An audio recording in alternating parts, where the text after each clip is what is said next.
Jangan pernah berpikir kamu bisa kabur dariku.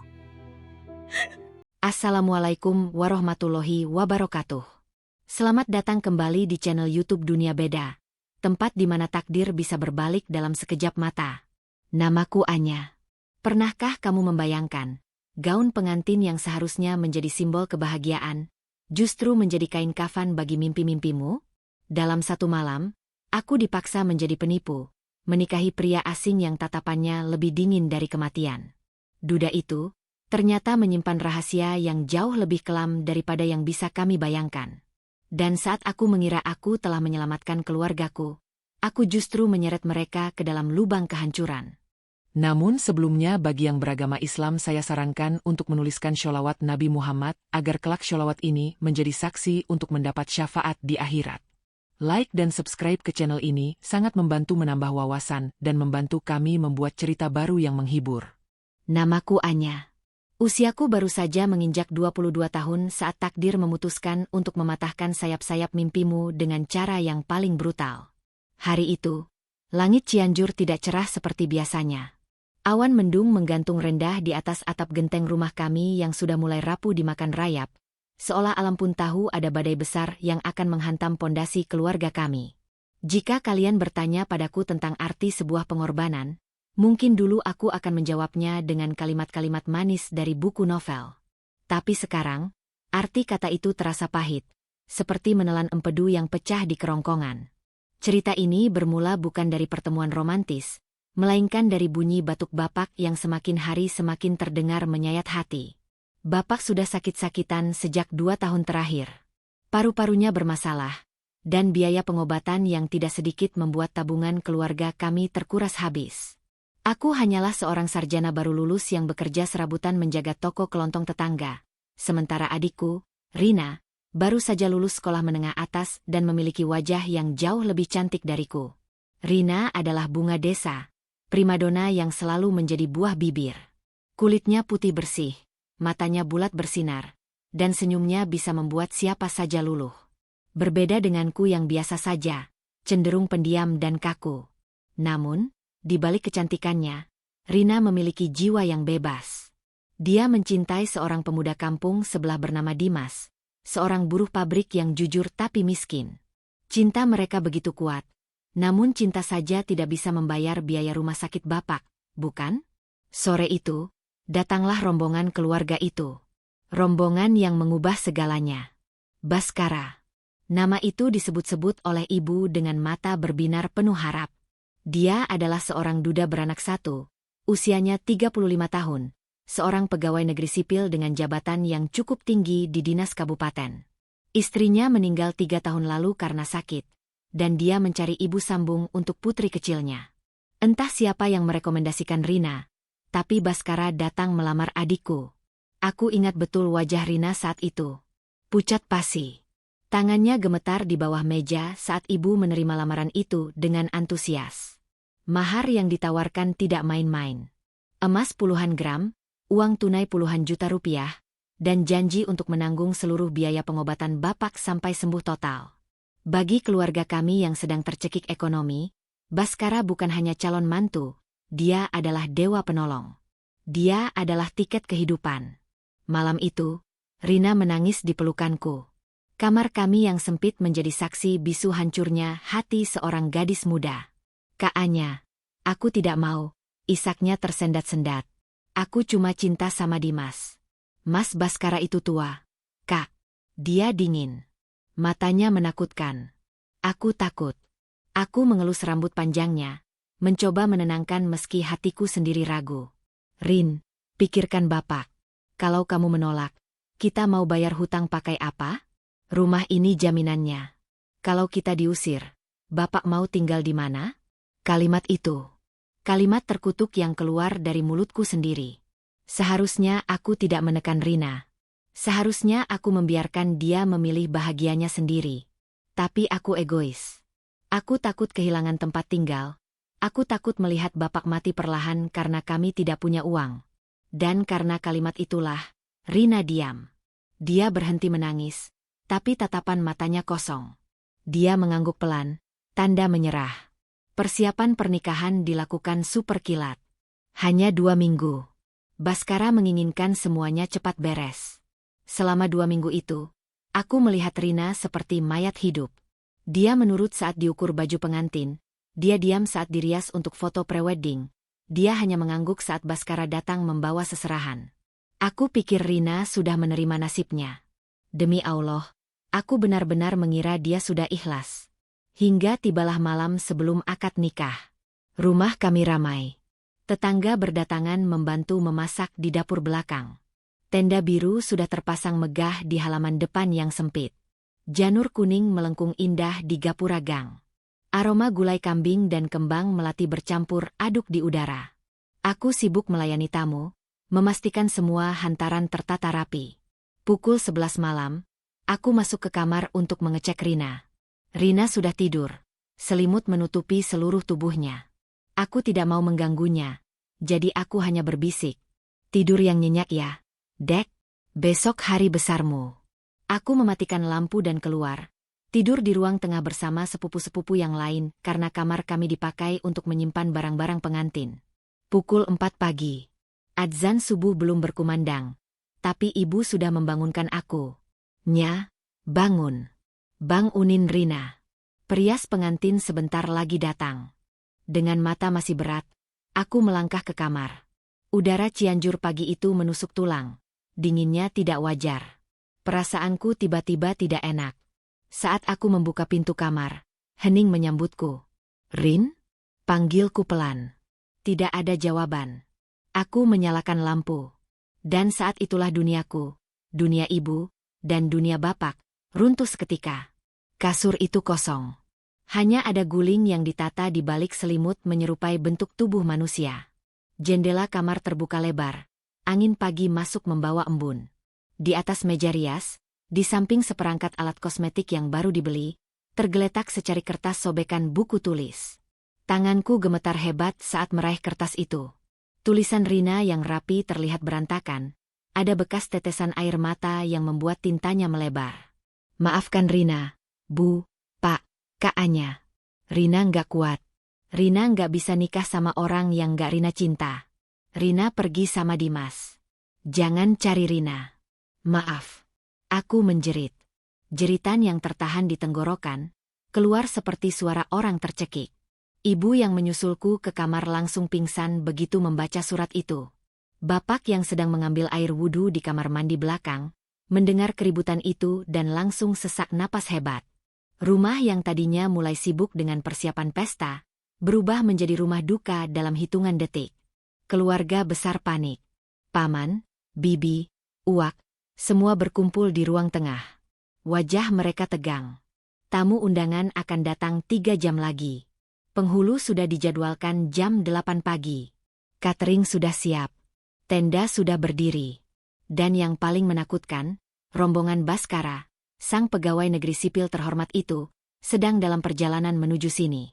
Ini aib. Aib besar. Teriak Uwak Hasan, kakak tertua bapak. Kita bisa digulung habis sama keluarga Baskara. Kalian tahu siapa dia? Dia orang berpengaruh. Kalau dia marah, dia bisa menuntut kita penipuan. Hutang kita sama dia sudah menumpuk untuk biaya rumah sakit. Kita mau bayar pakai apa kalau pernikahan ini batal? Bapak terbatuk-batuk parah di kursi roda. Wajahnya biru. Ibu menangis histeris di lantai sambil memukuli dadanya sendiri. Aku hanya berdiri mematung di pojok ruangan, memegang surat Rina yang sudah lecek. Otakku buntu. Lalu, mata Uwak Hasan menatapku. Tatapan tajam yang membuat darahku berhenti mengalir. Anya. Satu kata itu membuat seluruh ruangan hening. Semua mata kini tertuju padaku. Anya belum nikah, kan? Suara Uwak Hasan terdengar dingin. Tidak ada nada bertanya di sana. Itu adalah pernyataan. Ukuran badan Anya tidak jauh beda sama Rina. Riasan bisa menipu. Tamu-tamu juga banyak yang tidak tahu persis wajah Rina karena dia jarang keluar rumah. Yang penting ada pengantin wanitanya. Tidak. Aku mundur selangkah, menabrak lemari kaca. Uwak gila? Aku kakaknya. Baskara mau nikah sama Rina, bukan aku. Kamu mau bapakmu mati jantungan sekarang? Bentak Uwak Hasan sambil menunjuk bapak yang napasnya tinggal satu-satu. Kamu mau ibu kamu gila? Kamu mau kita semua dipenjara karena dianggap menipu pejabat? Pikir, Anya. Pikir pakai otak. Rina kabur karena kamu yang membujuk dia kan dulu? Sekarang kamu yang harus tanggung jawab. Tuduhan itu tidak benar. Tapi rasa bersalah langsung menghantamku. Benar. Aku yang menekan Rina. Kalau aku tidak menyuruhnya berkorban, mungkin dia tidak akan nekat kabur. Tapi Mas Baskara pasti tahu. Suaraku mencicit. Air mata mulai membasahi pipi. Nanti kita jelaskan setelah akad. Sela Bibi Narti ikut memojokkan. Yang penting akad dulu sah. Masalah urusan belakang. Biar kita mohon-mohon sama Baskara nanti. Dia pasti nggak mau malu juga kalau pernikahannya batal di depan ratusan tamu. Dia pasti terpaksa terima. Demi Allah, Anya, tolong keluargamu sekali ini saja. Aku menatap ibu. Ibu tidak membelaku. Ibu menatapku dengan pandangan memohon yang sangat menyakitkan. Tatapan yang seolah berkata, korbankan dirimu, nak. Selamatkan kami. Lalu aku menatap Bapak. Bapak menggeleng lemah. Air mata menetes di pipi keriputnya, seolah melarangku. Tapi suara napasnya yang bengek, suara ngik-ngik yang menyakitkan itu, justru membulatkan tekadku. Aku tidak bisa membiarkan Bapak mati dalam keadaan stres dan dikejar hutang. Dengan langkah berat seperti menyeret batu besar, aku mengangguk. Lakukan, bisikku serak. Setengah jam kemudian, aku sudah duduk di depan cermin rias. Wajahku yang sembab ditutupi bedak tebal. Mataku yang bengkak disamarkan dengan riasan mata yang tajam. Kebaya putih milik Rina dipakaikan ke tubuhku. Sedikit sempit di bagian dada, tapi muat. Aku menatap pantulan diriku di cermin. Itu bukan Anya. Itu adalah boneka porselen yang siap dikorbankan. Tangan perias itu dingin saat menyentuh pipiku. Dia tahu. Semua orang di ruangan ini tahu ini salah. Tapi tidak ada yang bicara. Semua bungkam demi menutupi aib. Jam 8 tepat. Suara klakson mobil terdengar beriringan. Rombongan pengantin pria datang. Jantungku rasanya mau meledak. Keringat dingin mengucur deras di punggungku. Aku didudukkan di ruang akad nikah. Kepalaku menunduk dalam, tak berani mengangkat wajah. Sayup-sayup aku mendengar suara langkah kaki tegas mendekat. Aroma parfum maskulin yang bercampur bau rokok samar tercium. Itu dia. Baskara. Dia duduk di sampingku. Aura wibawanya begitu kuat hingga membuatku merasa kerdil. Aku bisa merasakan tatapannya. Dia menoleh ke arahku. Lama. Sangat lama. Apakah dia sadar? Apakah dia tahu bahwa wanita di sampingnya ini bukan Rina yang cantik jelita, melainkan kakaknya yang biasa saja? Saya terima nikahnya dan kawinnya. Suara Bapak terdengar bergetar hebat. Putus-putus, dibantu oleh penghulu. Lalu suara bariton itu menjawab. Tegas. Lantang. Tanpa keraguan. Dengan mas kawin tersebut dibayar tunai. Sah? Sah. Kata sah itu berdengung di telingaku seperti vonis hukuman mati. Selesai sudah. Aku, Anya, resmi menjadi istri Baskara. Aku resmi menggantikan adikku sendiri di pelaminan. Air mataku menetes. Jatuh tepat di punggung tanganku. Setelah doa, tiba saatnya aku harus mencium tangan suamiku. Dengan gemetar, aku meraih tangan kekar itu. Kulitnya kasar namun hangat. Saat aku mengangkat wajahku perlahan untuk pertama kalinya, mataku bertemu dengan matanya. Mata itu, mata elang yang tajam, di balik kacamata tanpa bingkai. Baskara tidak tersenyum. Wajahnya datar, rahangnya mengeras. Dia menatapku bukan dengan tatapan cinta pengantin baru, tapi dengan tatapan menyelidik yang menusuk sampai ke ulu hati. Dia tahu. Demi Allah, detik itu juga aku sadar. Dia tahu aku bukan Rina. Tapi kenapa dia tetap mengucapkan akad? Kenapa dia tidak membatalkannya? Pertanyaan itu terjawab saat kami digiring menuju pelaminan untuk resepsi. Baskara mendekatkan wajahnya ke telingaku, dan berbisik dengan suara yang sangat rendah, namun cukup untuk membuat bulu kuduku berdiri. Kamu pikir saya bodoh? Kamu dan keluargamu baru saja bermain api dengan orang yang salah. Nikmati pestanya, Anya, karena setelah ini, neraka kalian baru saja dimulai. Kakiku lemas. Rasanya aku ingin pingsan saat itu juga. Senyum palsu yang kurekatkan di wajahku terasa kaku. Aku berdiri di samping pria asing yang kini menjadi suamiku, menyalami ratusan tamu yang memberikan selamat, sementara ancamannya terus terngiang di kepalaku. Aku bukan pengantin. Aku adalah tawanan. Dan siapa sangka, ancaman itu bukan sekadar gertakan. Kehidupan baruku sebagai istri pengganti bukan hanya tentang melayani suami yang dingin, tapi juga menyingkap rahasia gelap yang tersimpan rapi di balik seragam pegawai negeri sipil yang dia banggakan.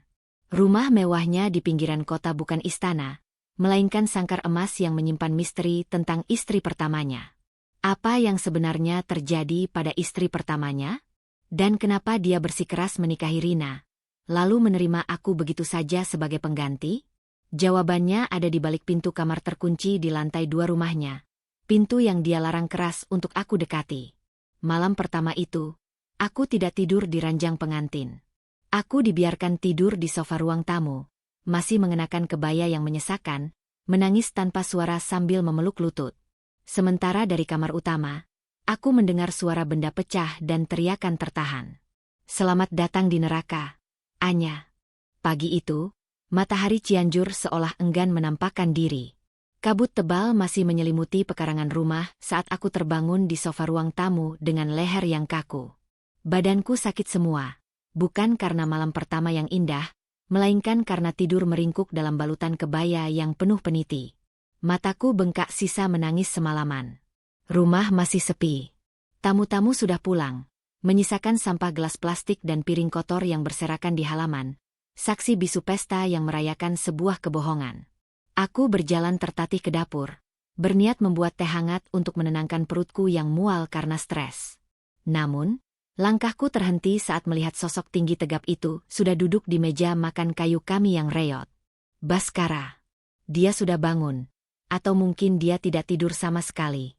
Dia sudah rapi dengan kemeja kerjanya, menyesap kopi hitam tanpa gula. Asap rokok mengepul dari bibirnya, menciptakan aura gelap di sekitarnya. Dia tidak menoleh saat aku datang. Dia hanya meletakkan cangkir kopinya dengan sedikit kasar, menimbulkan bunyi tak yang nyaring di keheningan pagi. Kemas barangmu. Kita berangkat 10 menit lagi, ucapnya dingin tanpa basa-basi. Aku terperanjat. 10 menit? Tapi Bapak belum bangun. Ibu juga. Aku belum pamit, Mas, jawabku terbata-bata. Baskara menoleh perlahan. Tatapan matanya di balik kacamata itu membuat nyaliku ciut. Saya menikahi kamu untuk membayar hutang keluargamu, bukan untuk drama tangis-tangisan. Tugas kamu di rumah ini sudah selesai. Hutang bapakmu sudah lunas. Sekarang, kamu milik saya. Dan tempat istri adalah di rumah suaminya. Kalimat itu menampar harga diriku. Aku merasa bukan seperti istri, tapi seperti barang dagangan yang sudah dibayar lunas dan harus segera diangkut. Dengan menahan air mata, aku berlari ke kamar. Aku hanya memasukkan beberapa baju seadanya ke dalam tas ransel kusam milikku. Saat aku keluar kamar, ibu sudah berdiri di depan pintu dengan mata sembab. Ibu memelukku erat, tapi tidak berani bersuara keras karena takut pada Baskara yang menunggu di ruang depan. Jaga dirimu ya, Nya. Jadilah istri yang penurut. Jangan bikin Mas Baskara marah, bisik ibu. Kalimat ibu terdengar ironis. Jadilah penurut. Itulah mantra yang selalu diajarkan pada wanita di kampung kami, mantra yang akhirnya menjebakku di sini. Aku mencium tangan bapak yang masih tertidur pulas karena pengaruh obat. Dalam hati aku berbisik, maafkan Anya, Pak. Anya pergi. Perjalanan dari Cianjur menuju rumah Baskara terasa sangat panjang dan mencekam. Mobil Pajero hitam miliknya melaju kencang membelah jalanan puncak yang berkelok. Di dalam mobil, hening. Dia menyetel musik klasik instrumen dengan volume pelan, jenis musik yang justru membuat suasana semakin horor bagiku. Dia tidak mengajakku bicara sepatah kata pun. Dia menganggapku tidak ada. 2 jam kemudian, mobil berbelok memasuki sebuah kawasan perumahan elit di daerah Sentul, Bogor. Udaranya sejuk namun lembab. Rumah-rumah di sini besar-besar, berjarak jauh satu sama lain, dan dikelilingi pagar tinggi. Mobil kami berhenti di depan sebuah rumah berlantai 2 dengan arsitektur kolonial Belanda yang kokoh namun suram. Ket temboknya berwarna putih gading yang mulai memudar, ditumbuhi tanaman rambat di sisi kirinya. Halamannya luas, ditumbuhi pohon beringin tua yang rimbun di pojok pagar, membuat suasana rumah itu tampak gelap meski di siang hari. "Ini rumah kita?" tanyaku pelan, mencoba memecah kebisuan. "Rumah saya," koreksinya tajam sambil mematikan mesin mobil. "Kamu cuma numpang hidup di sini. Jadi, patuhi aturannya." Aku menelan ludah. Dia turun dan berjalan cepat masuk ke dalam, membiarkanku mengangkat tas ranselku sendiri. Saat pintu utama yang terbuat dari kayu jati tebal itu dibuka, aroma aneh langsung menyergap hidungku. Bukan aroma pewangi ruangan, melainkan bau yang apek, campuran antara bau kayu tua, obat-obatan, dan bunga melati. Suasana di dalam rumah itu mewah, tapi mati. Perabotan antik tertata rapi tanpa debu, tapi rasanya tidak ada kehidupan. "Bei Inah," panggil Baskara. Suaranya menggema di ruangan yang luas itu. Seorang wanita paruh baya bertubuh gempal tergopoh-gopoh keluar dari arah dapur. Wajahnya terlihat ketakutan saat melihat Baskara. Iya, Den?" jawabnya gugup. "Ini Anya, istri baru saya," kata Baskara datar sambil menunjukku dengan dagunya. "Siapkan kamar tamu di lantai bawah buat dia." Aku terkejut. "Kamar tamu? Bukankah suami istri tidur di satu kamar?" Bei Inah juga tampak bingung. Matanya bolak-balik menatapku dan Baskara. "Tapi, Den? Non Anya kan istrinya Den Baskara. Lakukan saja perintah saya," bentak Baskara. Bei Inah langsung menunduk, gemetar. "Baik, Den." Baskara kemudian beralih menatapku. Matanya memicing. "Dengar baik-baik, Anya. Di rumah ini ada 3 aturan mutlak. 1. Jangan pernah mencampuri urusan saya. 2. Urus Tiara, anak saya, karena babysitternya baru saja berhenti kemarin. Dan 3. Dia melangkah mendekat, telunjuknya mengarah ke sebuah pintu besar berwarna coklat tua di ujung lorong lantai 2. Pintu itu terlihat berbeda dari pintu lainnya. Ada gembok besar yang menggantung di sana. "Jangan pernah. Sekali lagi saya bilang, jangan pernah kamu berani mendekati, apalagi mencoba membuka pintu kamar di ujung lorong atas itu. Itu kamar almarhumah istri saya. Tidak ada yang boleh masuk ke sana kecuali saya. Kalau kamu melanggar, detik itu juga saya akan usir kamu dan saya pastikan bapakmu di kampung tidak akan mendapat perawatan medis lagi. Paham?" Aku mengangguk cepat, ngeri melihat kilatan amarah di matanya. "Paham, Mas." "Bagus." Setelah itu dia pergi begitu saja naik ke lantai 2, masuk ke ruang kerjanya dan membanting pintu. Tinggallah aku berdua dengan Bei Inah di ruang tengah yang besar dan sunyi itu. Bei Inah menatapku dengan pandangan iba. "Mari, Non. Bibi antar ke kamar," ucapnya lembut. Bei Inah membawaku ke sebuah kamar kecil di dekat dapur. Kamar ini jelas bukan kamar utama. Kasurnya kecil, spraynya polos. Tapi aku tidak protes. Setidaknya aku punya tempat untuk menyembunyikan diri. Setelah meletakkan tas, aku memberanikan diri bertanya.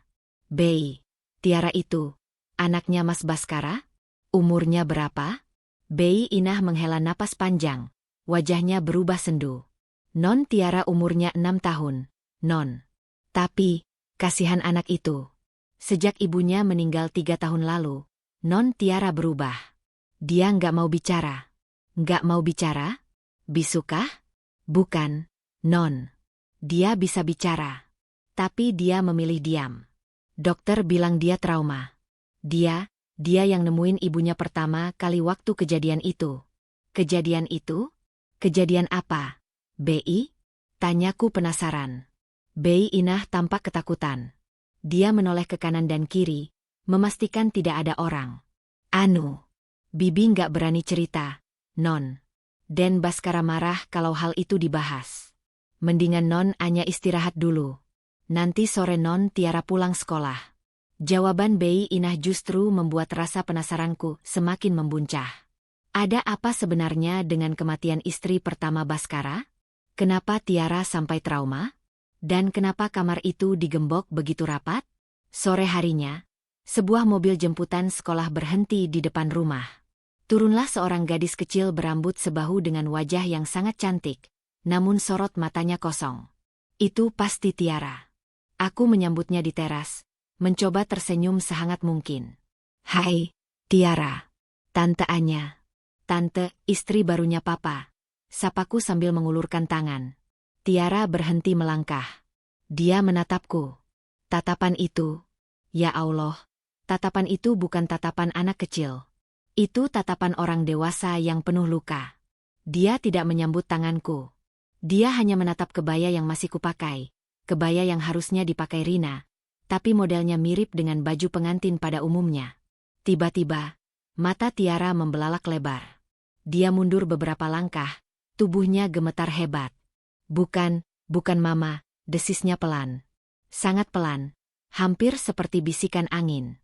Aku berlutut, mencoba mensejajarkan tinggiku dengannya. Tiara? Kenapa sayang? Jangan. Teriaknya tiba-tiba.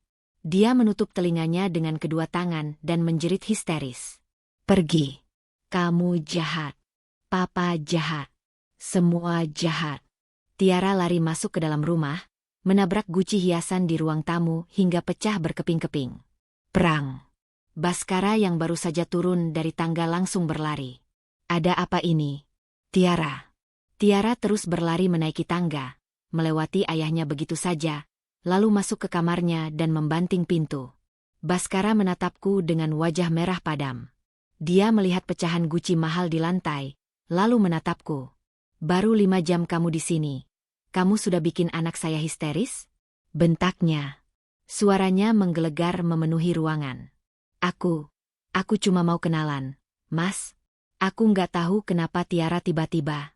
Diam. Baskara mencengkeram lenganku. Cengkeramannya kuat sekali hingga aku meringis kesakitan. Saya sudah bilang, urus dia. Bukan bikin dia takut.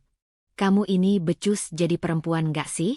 Maaf, Mas, sakit, rintihku. Baskara melepaskan tanganku dengan kasar hingga aku terhuyung ke belakang. Bereskan pecahan guci ini. Sampai bersih. Jangan ada satu butir debu pun yang tersisa. Kalau tanganmu berdarah, itu hukuman buat ketololanmu. Dia naik ke atas menyusul Tiara. Aku terduduk di lantai, memunguti pecahan keramik tajam itu sambil menangis. Darah segar menetes dari jari telunjukku yang tergores, tapi rasa sakit di hatiku jauh lebih perih. Inikah nasibku? Menjadi istri pengganti yang dianggap sampah? Malam itu, hujan turun deras disertai petir yang menyambar-nyambar. Listrik di kawasan Sentul tiba-tiba padam. Gelap gulita menyelimuti rumah besar itu. Bei Inah sudah pulang karena dia tidak menginap. Aku sendirian di kamar bawah, hanya ditemani cahaya lilin yang remang-remang. Baskara dan Tiara ada di lantai atas. Pukul 1 dini hari, aku terbangun karena haus. Dengan membawa lilin, aku berjalan menuju dapur. Suasana rumah saat mati lampu benar-benar mencekam. Bayangan pohon beringin di luar jendela terlihat seperti tangan raksasa yang ingin mencengkeram rumah ini. Saat aku melewati tangga untuk kembali ke kamar, langkahku terhenti. Aku mendengar suara. Srek, srek. Suara itu terdengar dari lantai 2. Seperti suara benda tajam yang digesekkan ke kayu. Atau kuku yang mencakar pintu? Bulu kuduku meremang. Siapa di atas? Baskara? Tapi suaranya bukan langkah kaki. Suaranya halus, tapi konstan. Srek, tolong, srek. Jantungku berhenti berdetak sesaat. Aku mendengar bisikan. Suara wanita. Lirih sekali, bercampur dengan suara hujan di luar. Tolong. Rasa takutku luar biasa. Tapi rasa penasaranku lebih gila lagi. Kakiku bergerak sendiri menaiki tangga. Kayu tangga berderit pelan setiap kali aku melangkah. Kriet, kriet. Aku sampai di lantai 2. Lorong itu gelap gulita.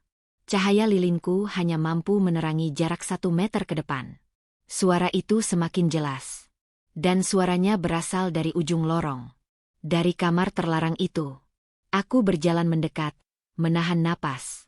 Gembok besar masih terpasang di pintunya. Tapi suara cakaran itu terdengar dari dalam kamar.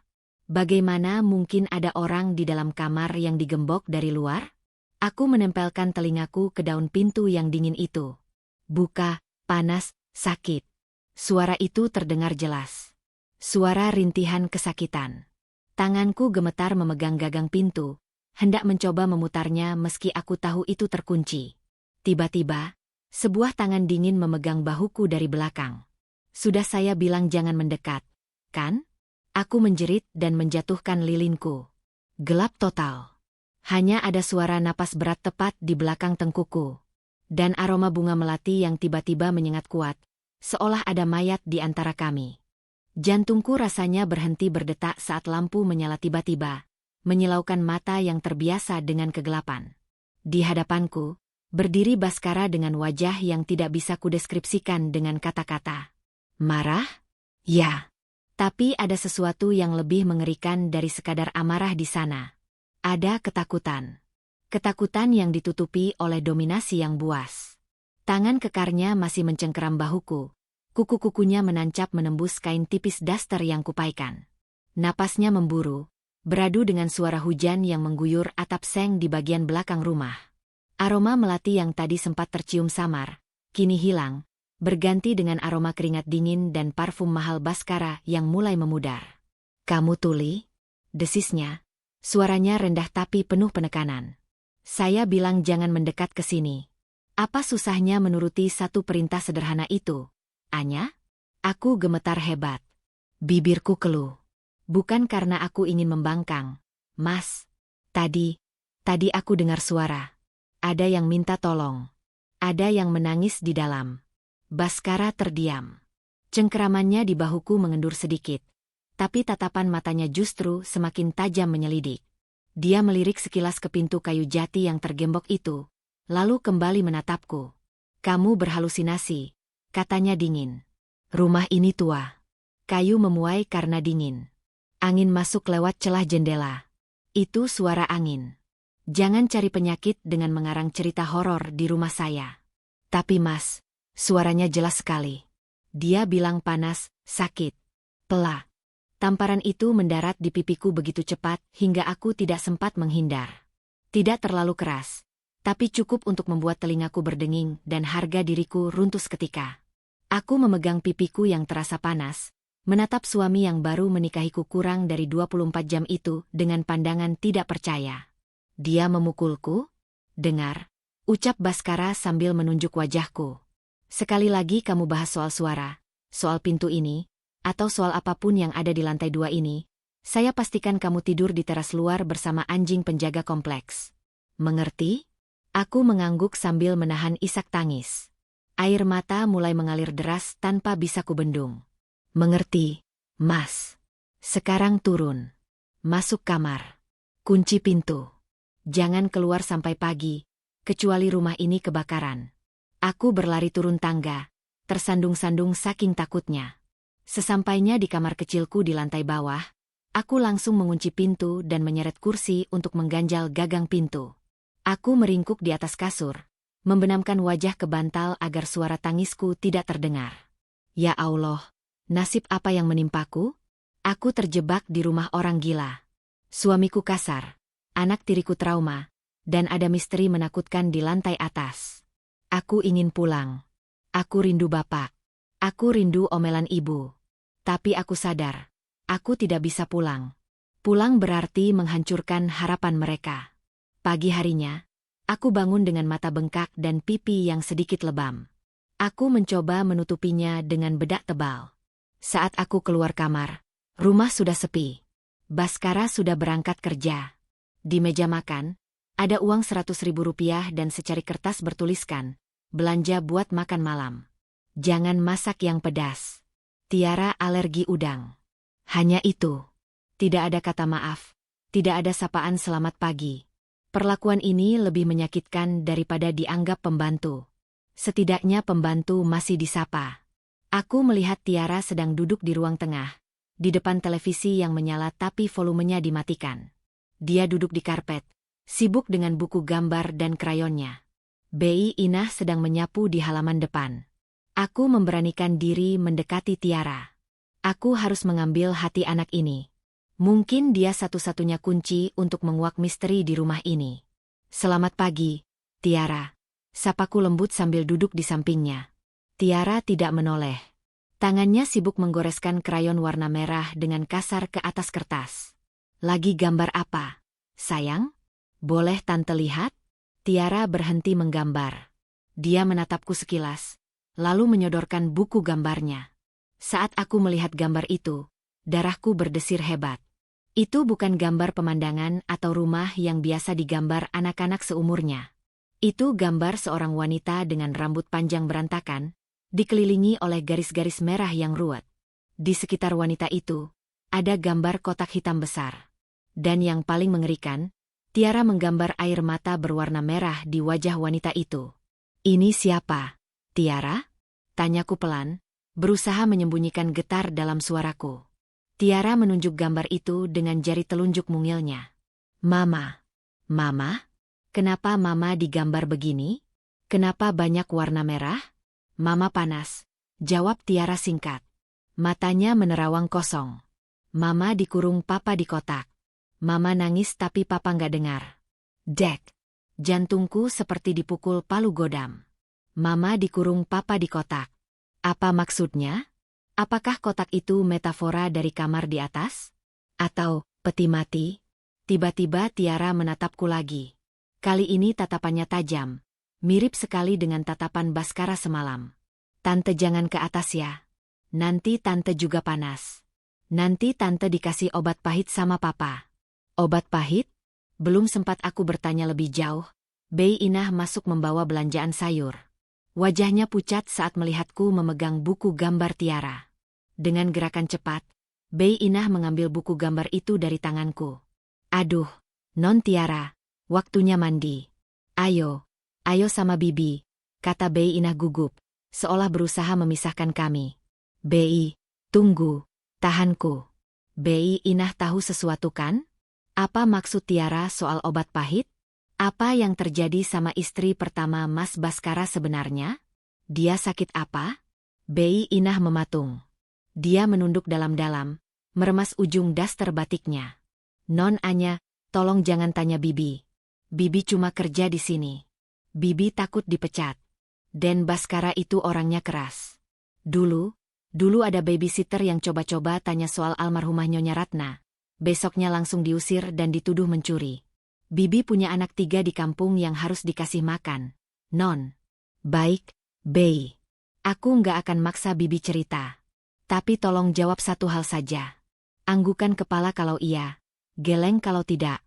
Aku menatap mata tua Bei Inah lekat-lekat. Apakah Nyonya Ratna meninggal dengan wajar? Bei Inah terdiam lama. Matanya berkaca-kaca. Perlahan, sangat perlahan, dia menggelengkan kepala. Lututku lemas. Dugaanku benar. Ada ketidakwajaran di sini. Kematian istri pertama Baskara bukan sekadar sakit biasa. Dan sekarang, aku berada di posisi yang sama dengannya. Istri kedua. Korban berikutnya. Siang itu, aku membersihkan rumah dengan perasaan was-was. Setiap sudut rumah ini terasa mengawasiku.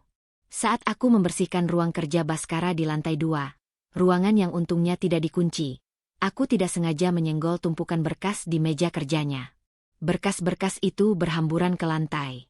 Panik, aku segera memungutinya. Saat itulah mataku menangkap sebuah amplop coklat dari rumah sakit jiwa di Bogor. Tanggalnya baru seminggu yang lalu. Penasaran, aku membuka sedikit isinya. Itu adalah tagihan obat. Obat penenang dosis tinggi. Dan nama pasien yang tertera di sana bukan Baskara, bukan Tiara, tapi Ratna Sari. Napasku tercekat. Ratna Sari? Bukankah itu nama istri pertamanya? Bukankah dia sudah meninggal 3 tahun lalu? Kenapa ada tagihan obat atas namanya minggu lalu? Apakah dia masih hidup? Suara klakson mobil di depan rumah membuyarkan lamunanku. Aku buru-buru memasukkan kembali kertas itu ke dalam amplop dan menumpuknya rapi di meja, seolah tidak terjadi apa-apa. Jantungku berpacu gila-gilaan. Sore harinya, Baskara pulang lebih awal. Wajahnya kusut. Dia langsung naik ke lantai atas tanpa menyapaku. Aku menyiapkan makan malam dengan tangan gemetar.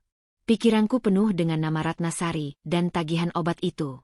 Kalau dia masih hidup, Di mana dia? Malam harinya, setelah makan malam yang hening dan mencekam, Baskara duduk di ruang tengah menonton berita. Aku memberanikan diri duduk di sofa yang agak jauh darinya. Mas, panggilku pelan. Anu, tadi aku beres-beres. Aku nemu foto lama di laci meja TV. Fotonya Mas sama seorang wanita cantik. Itu Mbak Ratna ya? Baskara menoleh perlahan. Wajahnya datar. Kamu lancang sekali buka-buka laci saya. Aku nggak sengaja, Mas. Cuma mau bersihin debu. Elakku cepat. Baskara mematikan televisi. Ruangan menjadi senyap. Ratna sudah tenang di alam sana. Jangan panggil-panggil namanya lagi. Itu pamali. Mas, apa benar Mbak Ratna meninggal karena sakit? Pertanyaan nekat itu meluncur begitu saja dari mulutku. Baskara menatapku tajam. Dia berdiri, berjalan mendekatiku. Aku menahan napas, takut ditampar lagi. Tapi kali ini dia tidak memukul. Dia justru berjongkok di hadapanku, menatap mataku lekat-lekat. Kamu mau tahu kebenarannya, Anya? Tanyanya dengan suara halus yang justru membuatku merinding. Aku mengangguk kaku. Ratna itu gila, bisik Baskara. Dia gila karena dia tidak bersyukur. Dia selalu merasa kurang. Dia berhalusinasi. Dia sering menyakiti Tiara. Makanya saya harus mendisiplinkan dia. Mendisiplinkan? Ya. Dan kamu wanita baik-baik, kan Anya? Kamu sayang keluarga, kan? Jadi jangan sampai kamu berakhir gila seperti Ratna. Jadilah istri yang baik. Menurut suami. Jangan banyak tanya. Karena kalau kamu mulai banyak tanya, artinya kamu mulai sakit jiwa. Dan orang sakit jiwa, tempatnya bukan di rumah ini. Dia tersenyum. Senyum yang tidak mencapai mata. Senyum psikopat. Lalu dia menepuk pipiku pelan 2 kali, berdiri, dan naik ke kamar atas. Aku terpaku di sofa. Penjelasannya justru semakin membuatku yakin ada yang tidak beres. Dia bilang Ratna sudah tenang di alam sana, tapi ada tagihan obat minggu lalu. Dia bilang Ratna gila, tapi Tiara bilang papa jahat. Siapa yang berbohong? Malam semakin larut. Hujan kembali turun mengguyur sentul. Pukul 2 dini hari, aku terbangun karena mendengar suara aneh lagi. Tapi kali ini bukan suara cakaran. Itu suara nyanyian. Nina Bobo, oh Nina Bobo, kalau tidak Bobo, digigit nyamuk. Suara wanita bernyanyi senandung tidur. Lirih, sedih, dan terdengar sangat dekat. Suara itu bukan berasal dari lantai 2. Suara itu berasal dari balik tembok kamarku sendiri. Aku bangkit dari kasur, menempelkan telinga ke tembok.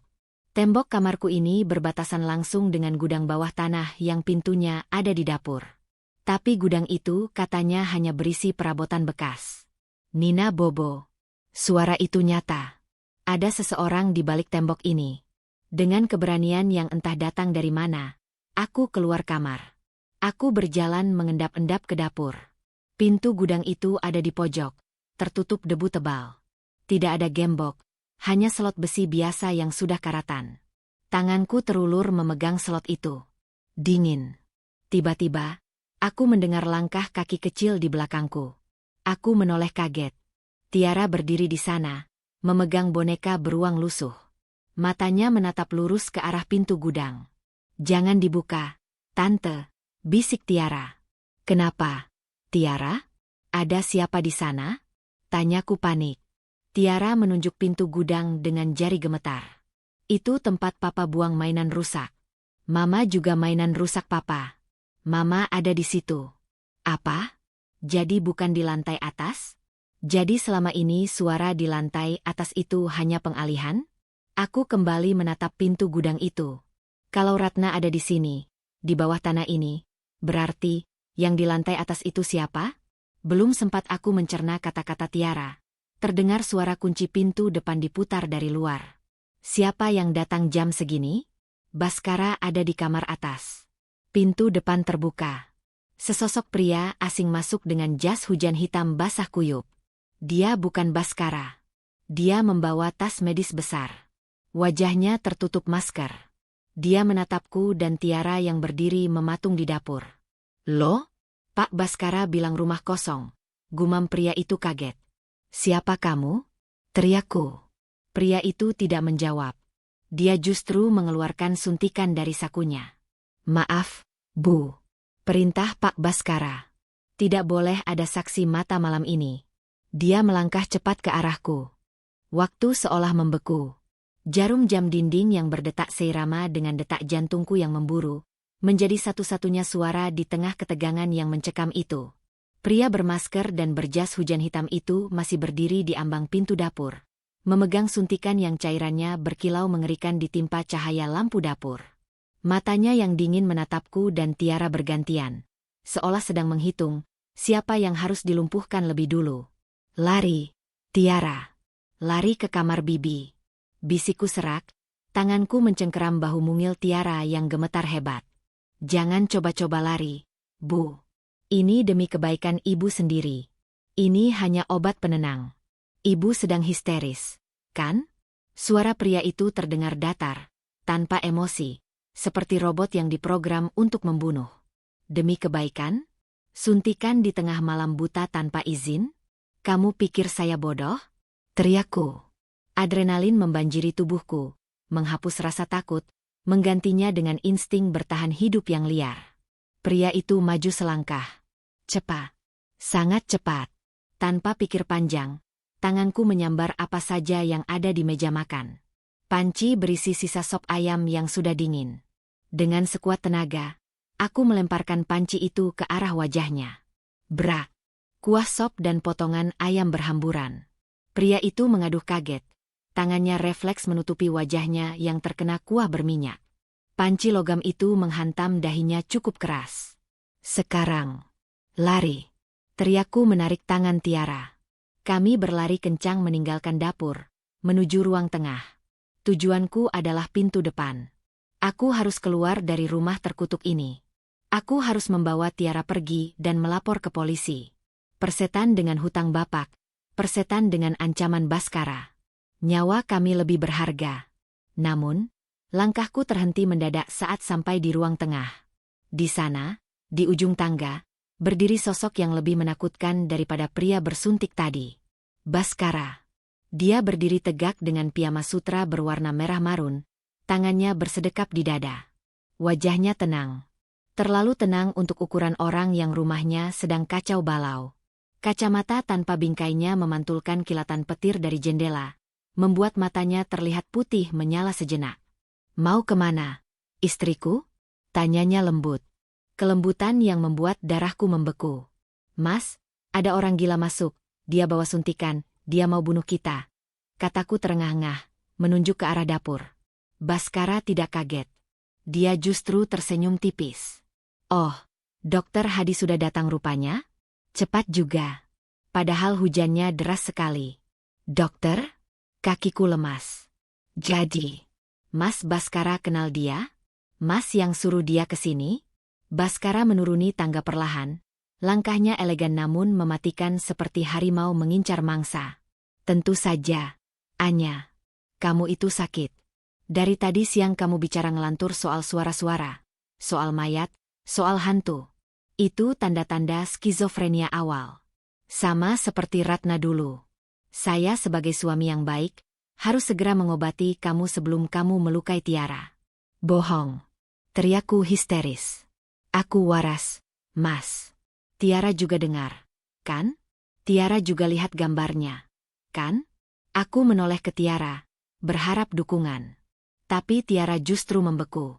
Matanya menatap Baskara dengan ketakutan yang luar biasa. Dia melepaskan genggaman tanganku dan mundur menjauh, seolah-olah berdekatan denganku adalah bahaya. Papa. Tiara nggak nakal. Tiara nggak gambar apa-apa, cicit Tiara.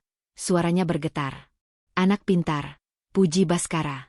Sekarang Tiara naik ke kamar. Tutup kuping. Papa mau mengobati Tante Anya dulu. Tiara menatapku sekilas. Tatapan minta maaf. Lalu dia berlari menaiki tangga, meninggalkan aku sendirian di tengah kepungan dua pria dewasa. Pria bermasker tadi, Dokter Hadi, sudah muncul dari arah dapur, mengusap wajahnya yang lengket dengan tisu, matanya kini memancarkan amarah. Pegang dia, Dok. Jangan sampai dosisnya tumpah.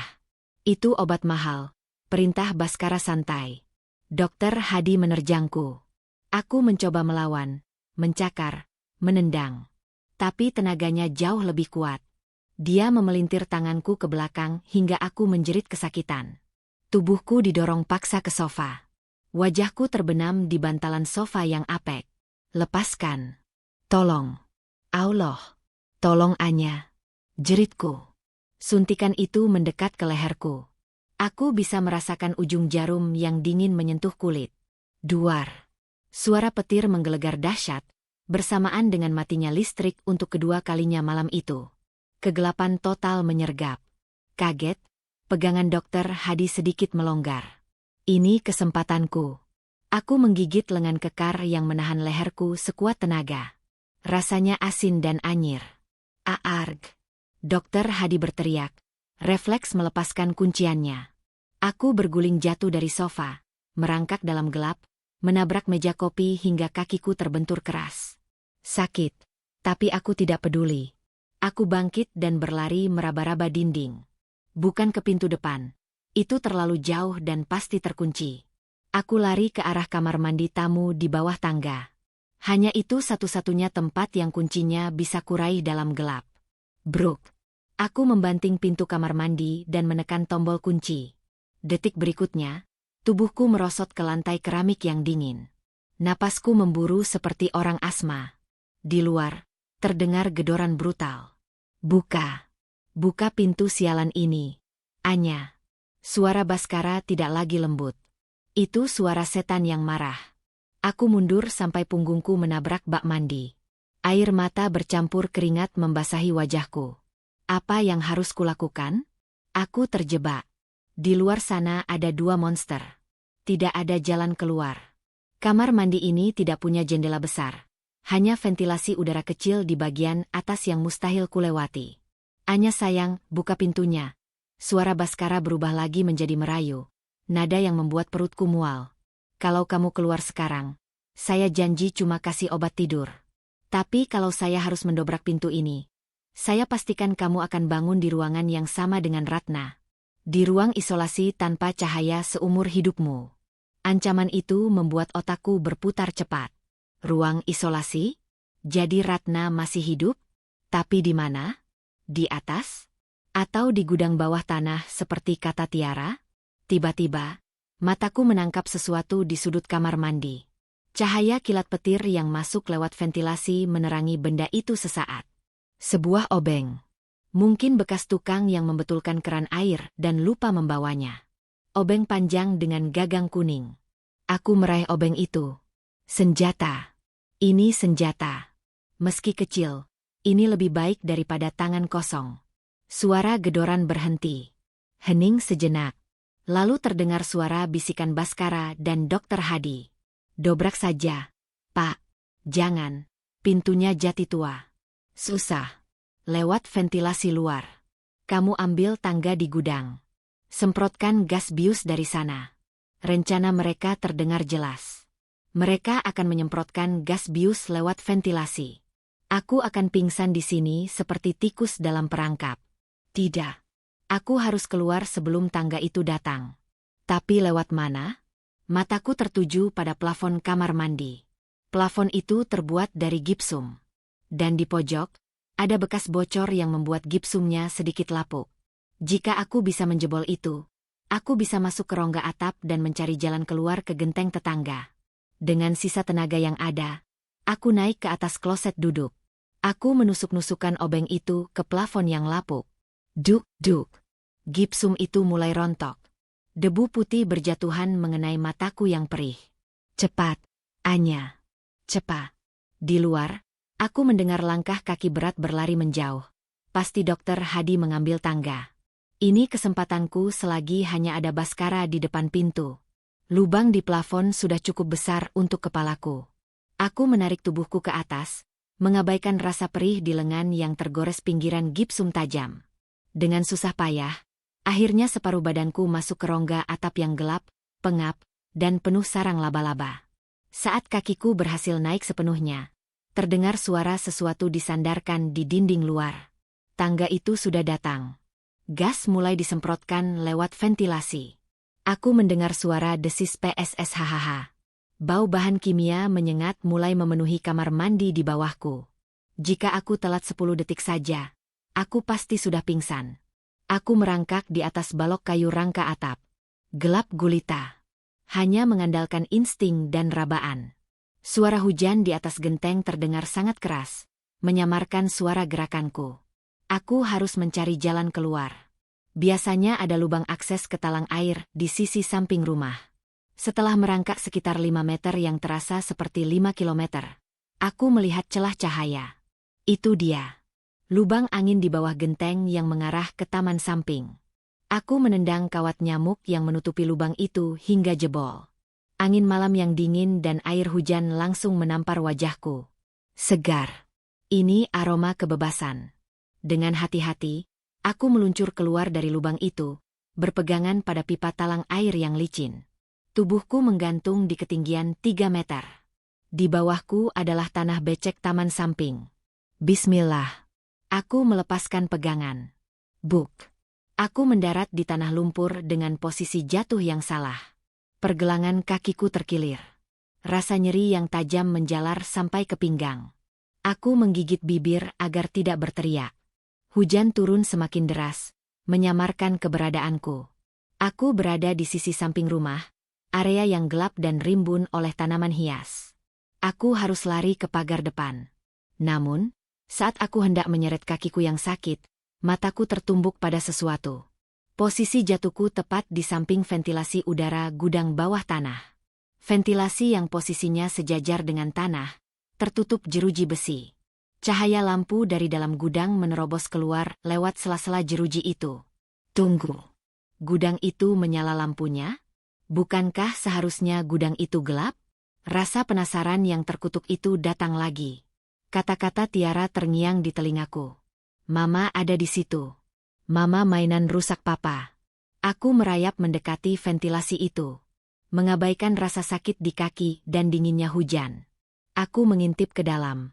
Pemandangan yang kulihat di sana membuat darahku berhenti mengalir seketika. Itu bukan gudang perabotan. Itu adalah ruangan seperti kamar operasi yang kotor. Dindingnya ditempeli busa peredam suara. Di tengah ruangan, ada sebuah ranjang besi tua. Dan di atas ranjang itu, ada seseorang. Bukan Ratna. Bukan wanita berambut panjang seperti di foto.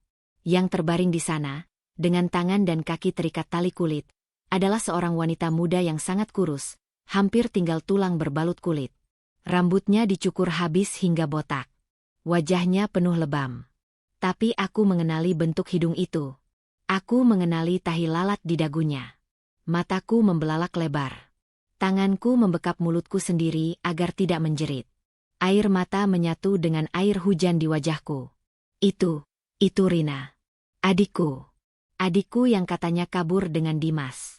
Adikku yang meninggalkan surat perpisahan. Adikku yang membuatku terjebak di sini. Dia tidak pernah kabur. Dia ada di sini. Di bawah rumah suaminya. Di bawah kakiku selama ini. Rina masih hidup, tapi kondisinya mengenaskan. Matanya terbuka, menatap langit-langit dengan tatapan kosong. Mulutnya disumpal kain. Ya Allah. Rina. Tiba-tiba, pintu ruangan bawah tanah itu terbuka. Masuklah sosok Baskara. Dia masih memakai piyama merah marunnya, tapi kini dia memegang sebuah cambuk kuda di tangannya. Halo, sayang, ucap Baskara pada Rina. Suaranya terdengar samar-samar sampai ke telingaku di luar. Kakakku nakal sekali malam ini. Dia mencoba kabur. Jadi, sebagai gantinya, kamu yang harus menerima hukumannya, ya? Baskara mengangkat cambuk itu. Tidak. Jeritku dalam hati. Duniaku berputar. Fakta ini terlalu menyakitkan untuk diterima akal sehat. Rina tidak kabur. Surat itu palsu. Baskara menculiknya sebelum hari pernikahan? Tapi kenapa? Kenapa dia memalsukan semuanya dan tetap menikahiku? Dan saat aku masih terguncang hebat, sebuah tangan besar membekap mulutku dari belakang. Aroma rokok dan obat bius menyengat hidungku. Ketemu kamu, tikus kecil, bisik dokter Hadi di telingaku. Aku meronta. Tapi kali ini, Jarum suntik itu menancap telak di leherku. Dingin. Gelap. Hal terakhir yang kulihat sebelum kesadaranku hilang adalah wajah Baskara di dalam sana. Tersenyum ke arah ventilasi seolah dia tahu aku sedang menonton pertunjukan nerakanya. Bau. Itu hal pertama yang menyadarkanku. Bukan aroma melati seperti di lantai atas, melainkan bau amis yang menusuk. Campuran antara bau darah kering, keringat basi, urin, dan obat-obatan kimia yang menyengat. Kepalaku berdenyut hebat. Rasanya seperti ada paku berkarat yang ditancapkan di pelipis kanan. Perlahan, aku membuka mata. Pandanganku kabur, berputar-putar. Cahaya lampu neon putih di langit-langit menyilaukan mata, membuatku harus mengerjap berkali-kali untuk menormalkan penglihatan. Aku mencoba menggerakkan tangan. Tidak bisa. Tanganku terikat kuat ke sisi ranjang besi. Kakiku juga. Aku terpasung dalam posisi telentang, tak berdaya seperti hewan kurban yang siap disembelih. Selamat pagi, putri tidur. Sapa suara bariton yang kini menjadi suara paling kubenci di muka bumi ini. Aku menoleh ke samping kiri. Di sana, duduk di kursi lipat besi sambil menyilangkan kaki, adalah Baskara. Dia sudah berganti pakaian. Bukan lagi piyama merah marun, melainkan kemeja putih bersih yang digulung sampai siku, seolah dia baru saja selesai bekerja di kantor. Di tangannya, dia memegang segelas wine merah yang warnanya semerah darah. Mas, lepaskan, suaraku parau. Tenggorokanku kering kerontang. SSST, hemat suaramu. Anya, kamu akan butuh banyak tenaga untuk berteriak nanti. Jawabnya santai. Mataku kemudian beralih ke ranjang di sebelahku. Ranjang tempat Rina berbaring. Rina. Demi Allah, melihat kondisinya dari jarak dekat membuat hatiku hancur berkeping-keping. Adikku yang cantik, bunga desa yang selalu tersenyum ceria, kini tak ubahnya seperti mayat hidup. Wajahnya bengkak, bibirnya pecah-pecah. Matanya terbuka, tapi tatapannya kosong melompong menatap langit-langit. Dia tidak menoleh padaku. Dia tidak bereaksi meski aku memanggilnya. Rina. Ini kakak. Dek. Bangun, Rin. Isakku. Air mata mulai mengalir ke telingaku. Dia sudah rusak, Anya, kata Baskara dingin, seolah sedang membicarakan mainan yang baterainya habis. Dia tidak patuh. Dia terus menangis memanggil nama pacarnya yang miskin itu. Dimas, ya? Jadi saya harus merusak pita suaranya sedikit agar dia tenang. Dan saya harus memberinya treatment khusus agar dia lupa ingatan. Kamu apakan dia? Bangsat. Iblis. Kamu apakan adikku? Teriakku histeris, meronta-ronta hingga pergelangan tanganku lecet dan berdarah. Baskara berdiri, meletakkan gelasnya, lalu berjalan mendekati ranjang Rina. Dia mengelus kepala Rina yang botak dengan sayang, sentuhan yang membuatku mual. Saya mencintainya. Anya, kamu tidak mengerti seni mencintai, ya? Saya ingin memiliki dia seutuhnya. Tapi dia mau kabur. Malam sebelum pernikahan, dia mau lari sama Dimas. Jadi, surat itu? Palsu. Saya yang menulisnya. Saya yang menculik Rina saat dia keluar rumah jam 2 pagi untuk menemui Dimas di pos ronda. Saya seret dia masuk ke mobil. Dan Dimas? Kasihan sekali pemuda itu. Baskara tertawa kecil. Tawa yang kering dan mengerikan. Dimas kecelakaan. Tabrak lari. Truk besar melindasnya sampai tidak berbentuk tepat di depan mata Rina. Saya pastikan Rina melihatnya dari dalam mobil. Itu shock terapi pertama supaya dia tahu, tidak ada gunanya melawan saya. Astagfirullah Mali. Tubuhku menggigil hebat. Jadi Dimas sudah meninggal? Dan Rina melihatnya? Pantas saja jiwa Rina terguncang hebat. Lalu, kenapa aku? Kenapa kamu nikahin aku? Kenapa nggak bunuh aku sekalian? Tanyaku di sela tangis. Baskara beralih menatapku. Dia mendekatkan wajahnya ke wajahku, menyeringai. Karena saya butuh kedok, Anya. Saya seorang pejabat publik. Saya butuh istri yang tampil sempurna di masyarakat. Saya butuh ibu untuk Tiara. Dan yang paling penting, saya butuh perawat. Perawat? Ya. Mengurus koleksi saya ini merepotkan. Dokter Hadi mahal bayarannya. Saya butuh orang dalam. Orang yang bisa saya percaya untuk memandikan Rina, menyuapi Rina, dan membersihkan kotorannya. Siapa yang lebih baik untuk tugas itu selain kakaknya sendiri? Kamu pasti akan merawatnya dengan penuh cinta, kan? Otakku mendadak buntu. Rencana pria ini gila. Sangat gila. Dia menjebakku bukan hanya untuk menjadi istri pajangan, tapi untuk menjadi budak yang merawat adikku sendiri di dalam penjara bawah tanah ini. Mulai besok, lanjut Baskara sambil membelai pipiku dengan ujung jarum suntik yang entah sejak kapan dia pegang. Kamu akan menjalani peran ganda. Siang hari, kamu jadi Nyonya Baskara yang terhormat, istri pejabat yang anggun. Malam hari, kamu turun ke sini. Kamu jadi perawat pribadi Rina. Kalau aku menolak, tantangku. Baskara menusukkan jarum itu sedikit ke leherku. Hanya sedikit, tapi rasa perihnya nyata. Kalau kamu menolak, atau kalau kamu coba-coba lapor polisi, atau kalau kamu berani buka mulut ke siapapun, Rina mati. Ancaman itu diucapkan dengan nada datar, tapi aku tahu dia tidak main-main. Bukan cuma mati, Anya. Saya akan memotong jarinya satu persatu di depan matamu. Saya akan menyiksa bapak dan ibumu di kampung. Saya punya banyak orang suruhan. Kecelakaan gas meledak? Kebakaran rumah? Itu mudah diatur. Kamu mau bapakmu mati hangus? Aku terisak, menggeleng lemah. Jangan sentuh bapak. Anak pintar. Baskara menarik jarumnya. Nah, sekarang istirahatlah. Nikmati reuni kalian. Nanti malam Dokter Hadi akan datang lagi untuk melatih kamu cara menyuntikkan obat penenang. Selamat menikmati bulan madumu, sayang. Baskara mematikan lampu utama, menyisakan lampu tidur yang remang-remang di pojok ruangan. Dia berjalan keluar, suara langkah sepatunya menggema di lantai beton. Pintu besi tebal itu ditutup. Bam! Suara kunci diputar dari luar terdengar seperti lonceng kematian. Hening. Hanya suara tetesan air dari keran bocor di pojok ruangan. Tetes, tetes. Aku menoleh lagi ke arah Rina. Air mataku tumpah ruah. Rin, maafin kakak, bisikku. Rina berkedip. Sekali. Dua kali. Lalu, dari sudut matanya yang kosong, menetes air mata. Dia mendengar. Dia sadar. Tapi dia terperangkap dalam tubuhnya sendiri yang sudah dirusak obat-obatan. Kak, suara itu keluar dari mulut Rina. Sangat pelan, serak, dan menyakitkan. Sakit. Aku berjuang menarik tanganku. Tali kulit ini kuat sekali. Tapi aku tidak boleh menyerah. Aku harus mencari cara. Aku melihat sekeliling ruangan. Ruangan ini kedap suara. Dindingnya dilapisi busa tebal.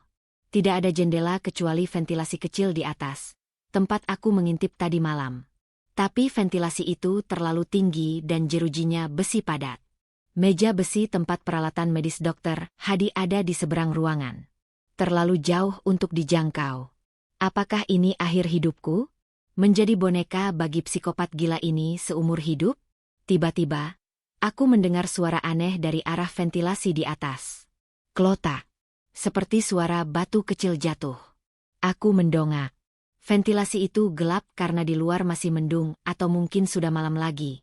Tapi aku melihat bayangan kecil bergerak di balik jeruji ventilasi yang menghadap ke taman samping rumah itu.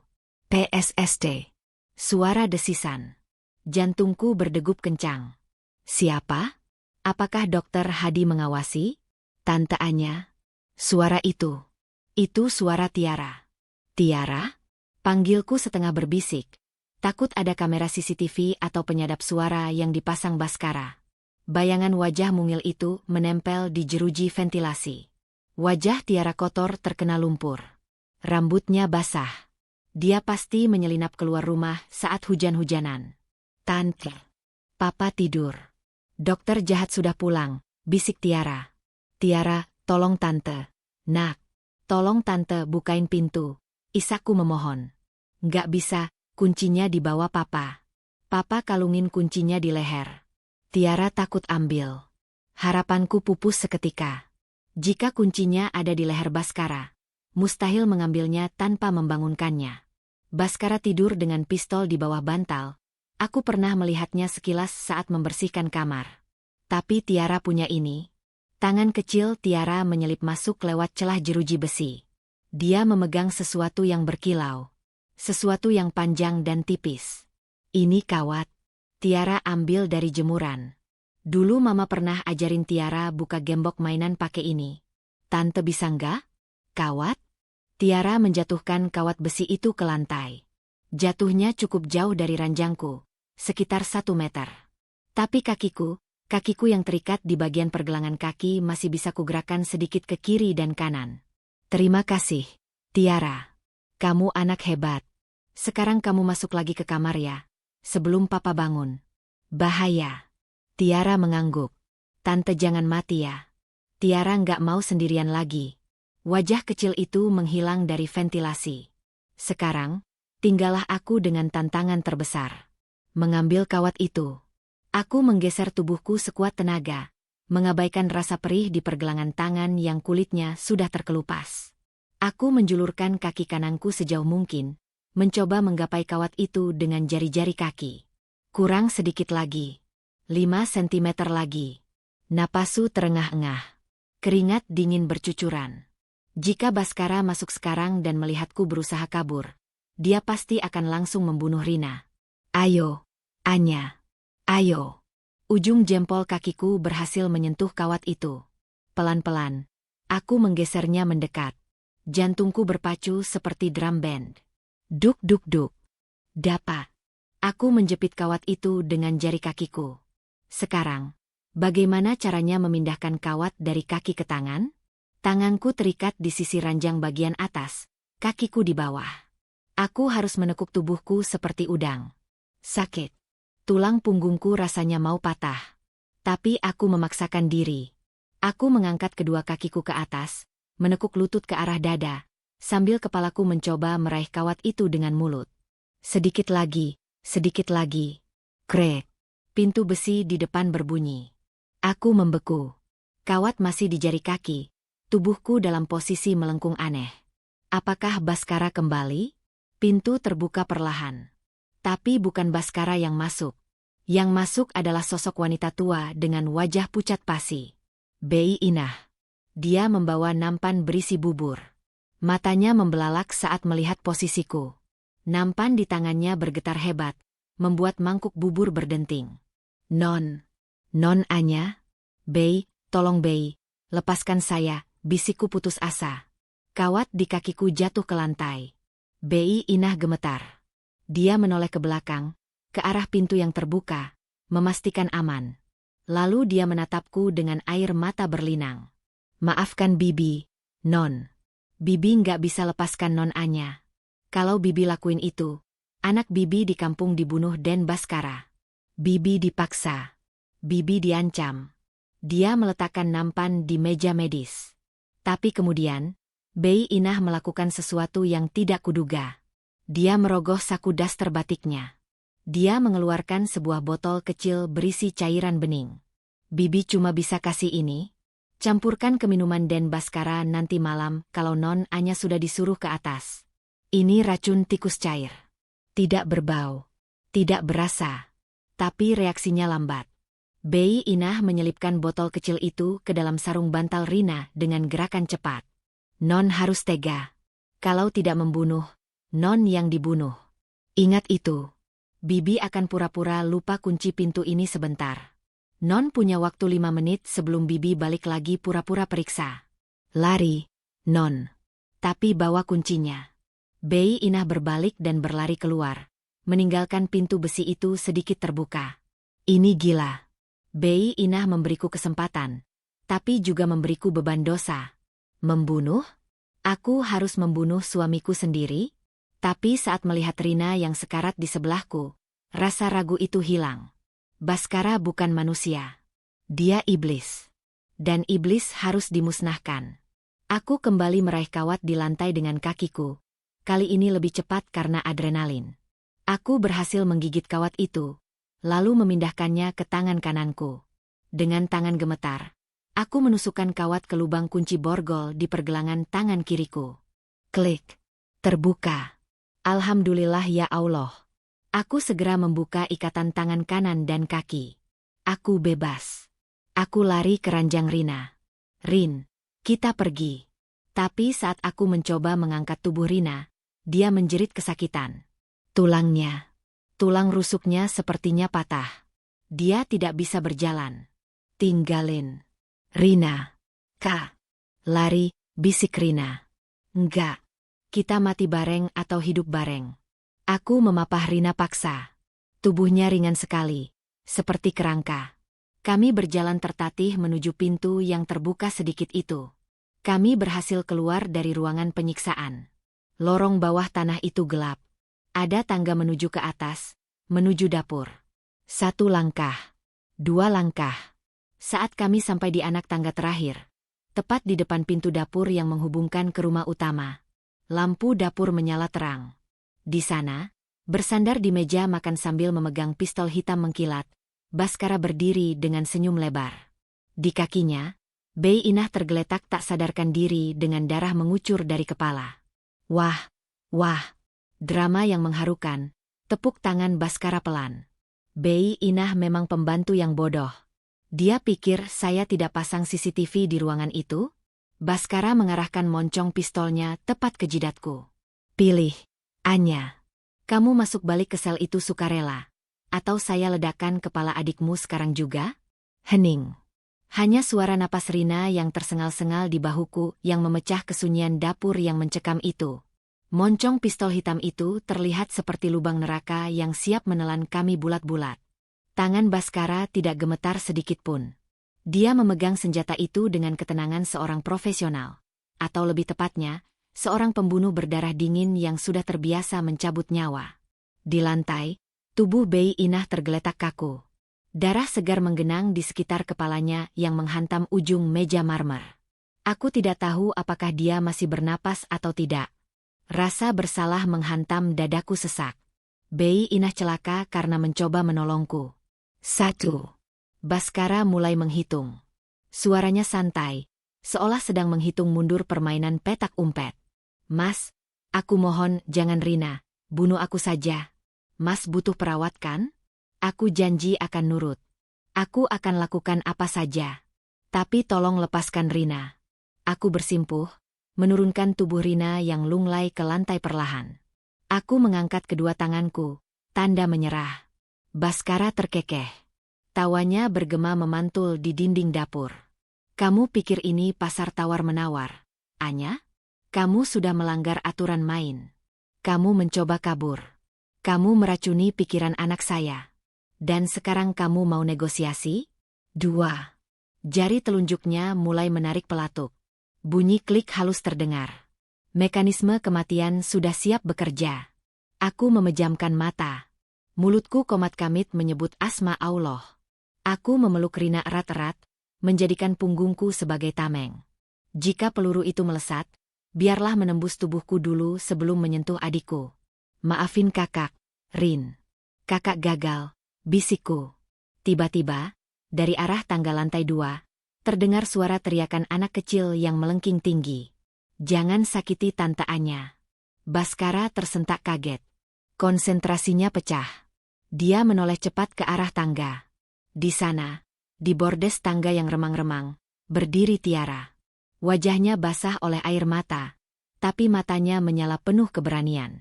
Di tangan kanannya, dia memegang sesuatu. Sebuah botol kaca berisi cairan bening dan pemantik api Zippo emas kesayangan Baskara. Itu botol alkohol pembersih luka. Alkohol 70%. Tiara, turun kamu. Jangan main-main sama api. Papa bilang turun. Bentak Baskara. Moncong pistolnya kini bimbang, antara mengarah padaku atau ke arah Tiara. Kalau papa tembak Tante Anya, Tiara bakar ini. Tiara bakar rumah ini. Tiara bakar foto mama. Ancam gadis kecil itu. Tangannya yang mungil gemetar saat menyalakan pemantik. Api kecil menyala, menari-nari berbahaya di dekat mulut botol yang terbuka. Baskara panik. Wajah tenangnya runtuh. Jangan. Itu foto terakhir mama kamu. Jangan bodoh, Tiara. Matikan apinya. Momen itu. Itulah satu-satunya kesempatan yang diberikan Tuhan padaku. Saat mata Baskara terpaku pada Tiara, aku melihat pisau daging yang tergeletak di atas meja potong, Bekas Bei Inah memotong ayam tadi sore. Jaraknya hanya 1 meter dari tempatku bersimpuh. Dengan sisa tenaga dan adrenalin yang meledak, aku menerjang ke depan. Bukan untuk lari, tapi untuk menyerang. Aku menyambar pisau daging itu dan mengayunkannya membabi buta ke arah tangan Baskara yang memegang pistol. Ceraa. Meleset sedikit. Pisau itu tidak mengenai tangannya, tapi menyayat lengan kemeja putihnya hingga robek dan melukai kulit lengannya panjang. Darah menyembur. Aarg. Anjing. Baskara berteriak kesakitan. Refleks, dia menarik pelatuknya. Dor. Suara ledakan pistol memekakkan telinga. Aku menjerit, menutup mata. Bunyi pecahan kaca terdengar nyaring. Peluru itu meleset. Tidak mengenai aku, tidak mengenai Rina. Peluru itu menghantam lemari kaca tempat piring hias di belakangku hingga hancur berantakan. Baskara terhuyung ke belakang, memegangi lengannya yang berdarah. Pistolnya terlempar ke lantai, tergelincir jauh ke bawah kolong kulkas. Lari tante. Teriak Tiara sambil melemparkan botol alkohol itu ke arah karpet ruang tengah yang terhubung dengan dapur. Perang. Botol pecah.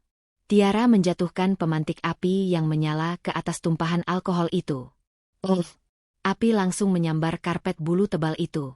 Lidah api berkobar cepat, memisahkan posisi Baskara di dapur dan Tiara di tangga.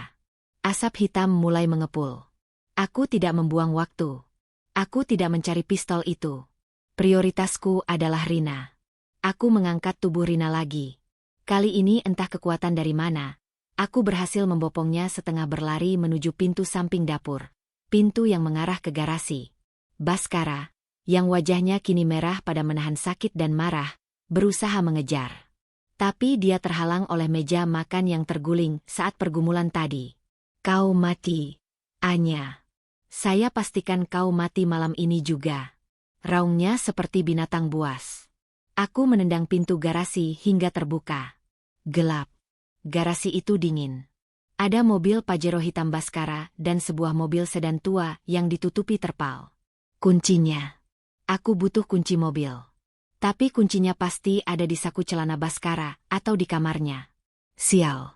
Aku mendudukkan Rina di lantai garasi, di balik mobil sedan tua. Rin, tahan ya. Jangan bersuara. Aku melihat sekeliling garasi. Mencari senjata. Mencari jalan keluar. Pintu garasi yang besar itu jenis rolling door otomatis. Tombolnya ada di dinding dekat pintu masuk dapur. Dan pintu masuk dapur itu baru saja didobrak dari dalam. Baskara muncul di ambang pintu garasi.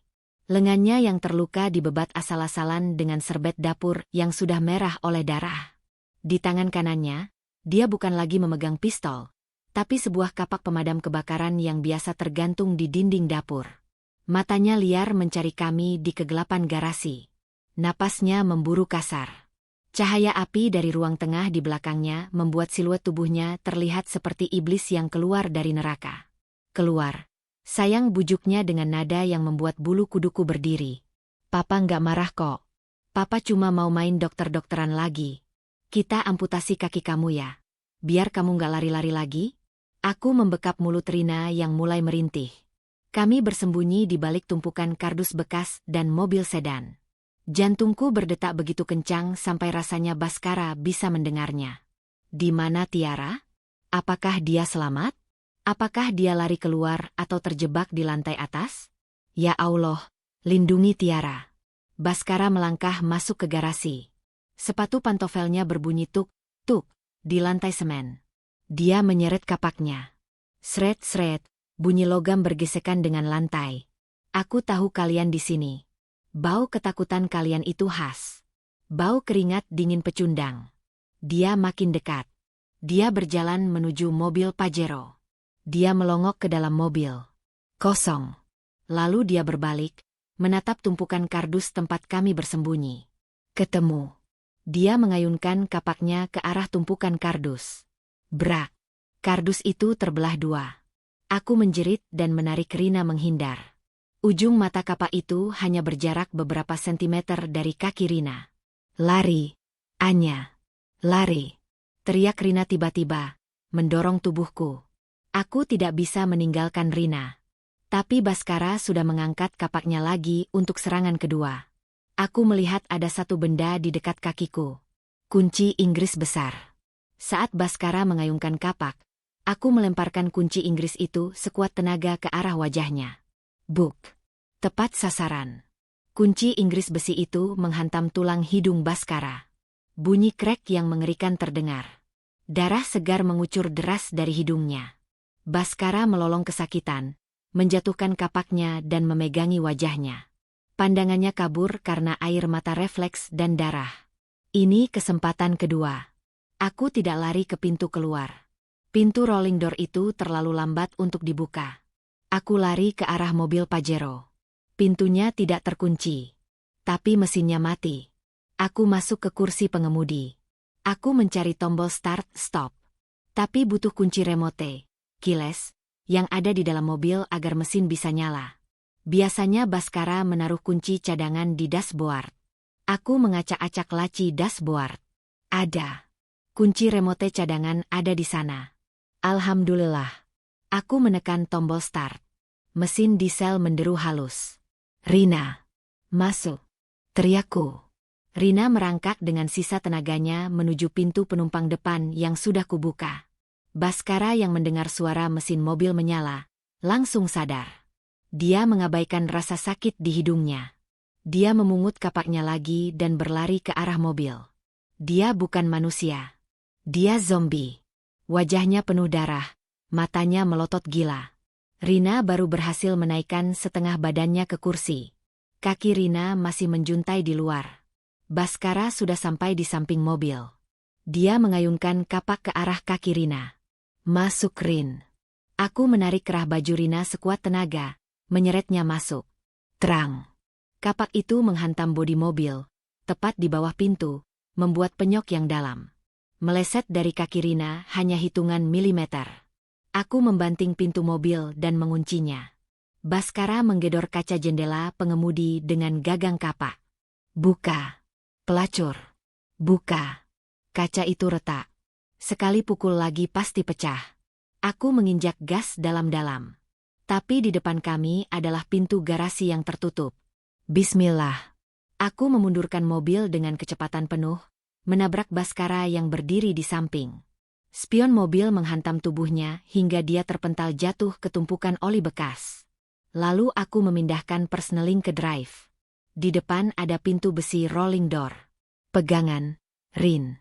Aku menginjak gas sampai mentok.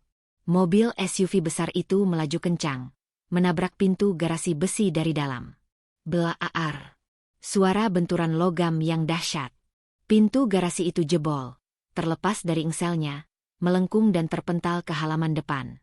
Mobil kami meluncur keluar, menembus hujan deras, melindas pintu pagar kayu yang rapuh. Kami keluar. Kami berhasil keluar dari rumah neraka itu. Aku melihat ke kaca spion. Di tengah reruntuhan pintu garasi, di bawah guyuran hujan dan cahaya api yang mulai membesar dari dalam rumah, Baskara berdiri. Dia tidak mengejar. Dia hanya berdiri memegang kapaknya, menatap mobil kami yang menjauh. Dan dia tersenyum. Senyum yang menjanjikan bahwa perburuan ini belum selesai. Tapi, di mana Tiara? Ya Allah, Tiara. Aku lupa Tiara. Aku menginjak rem mendadak di tengah jalanan kompleks yang sepi. Ban mobil berdecit di aspal basah. Kak, kenapa berhenti? Tanya Rina panik. Tiara, Rin. Tiara masih di dalam. Rumah itu terbakar. Aku menatap rumah besar di kejauhan itu. Asap hitam membumbung tinggi dari lantai 1. Tiara ada di tangga tadi. Aku tidak bisa meninggalkannya. Dia yang menyelamatkan kita. Dia anak kecil yang tidak berdosa. Tapi kalau aku balik, Baskara ada di sana dengan kapaknya. Itu sama saja bunuh diri. Tapi kalau aku pergi, Tiara mungkin mati terpanggang atau dibunuh ayahnya sendiri karena membantu kami. Dilema itu mencabik-cabik batinku. Suara sirine pemadam kebakaran sayup-sayup terdengar dari kejauhan. Tetangga mungkin sudah menelepon. Tiba-tiba, pintu penumpang belakang mobil terbuka. Aku dan Rina menjerit kaget, mengira itu Baskara yang menyusul. Tapi sosok kecil yang basah kuyup, dengan wajah cemong asap hitam, melompat masuk ke jok belakang. Tiara. Jalan, Tante. Cepat jalan. Papa punya pistol satu lagi di laci mobil sedan. Tiara? Kamu lewat mana? Tanyaku tak percaya. Air mata haru menetes. Tiara lompat dari jendela kamar mandi bawah. Sakit dikit, kata Tiara sambil memegangi lututnya yang berdarah. Ayo Tante. Papa pasti kejar pakai motor gede. Aku kembali menginjak gas. Mobil melaju menembus malam, meninggalkan kompleks perumahan elit yang menyimpan iblis di dalamnya. Kami bertiga. 3 perempuan terluka. Istri pengganti, adik yang disiksa, dan anak yang trauma. Kami kabur entah kemana, tanpa uang, tanpa tujuan, hanya dengan baju yang melekat di badan dan mobil curian. Di belakang kami, langit malam sentul memerah karena api yang melahap rumah Baskara. Tapi aku tahu, api itu tidak cukup untuk membunuh iblis seperti dia. Perjalanan kami baru saja dimulai. Dan aku harus menyusun rencana. Karena Baskara adalah orang yang punya kuasa. Polisi bisa dibeli. Hukum bisa dibelokkan. Kami tidak bisa lapor polisi sembarangan di kota ini. Kita mau kemana? Kak? Tanya Rina lirih. Ke tempat di mana Baskara tidak punya kuasa. Jawabku mantap, meski aku sendiri tidak tahu di mana tempat itu. Saat mobil kami memasuki jalan tol Jagorawi, sebuah pesan masuk ke ponsel Baskara yang tertinggal di dashboard mobil. Layar ponsel itu menyala. Menampilkan satu pesan singkat dari nomor tak dikenal. Isi pesannya, tikus-tikus kecil sudah lari. Pak, jangan khawatir. GPS di mobil itu sudah aktif. Saya tunggu perintah Bapak untuk eksekusi di jalan. Darahku membeku. GPS? Aku menatap layar navigasi mobil. Ada titik merah berkedip. Kami sedang dilacak. Dan di kejauhan belakang, sorot lampu motor sport dengan kecepatan tinggi terlihat meliuk-liuk di antara kemacetan, mendekat ke arah kami. Cahaya lampu motor di kaca spion itu semakin membesar, menyilaukan mata, seperti mata iblis yang siap menelan kami. Raung mesin motor sport berkapasitas besar itu terdengar meraung-raung di sela deru hujan dan suara ban mobil yang berdecit di aspal tol Jagorawi. Pengendara itu memakai helm full face hitam dan jaket kulit tebal. Dia tidak sendirian. Di belakangnya, satu motor lagi menyusul. Mereka adalah anjing-anjing pemburu yang dilepas Baskara. Kak, dia keluarin pistol. Teriak Rina histeris sambil menengok ke belakang. Tunduk. Semua tunduk. Teriakku. Dor. Kaca belakang mobil pecah berantakan. Butiran kaca menghujani jok belakang tempat Tiara berlindung. Angin malam yang dingin dan suara bising jalan tol langsung menyerbu masuk ke dalam kabin mobil yang kini tanpa pelindung. Aaf.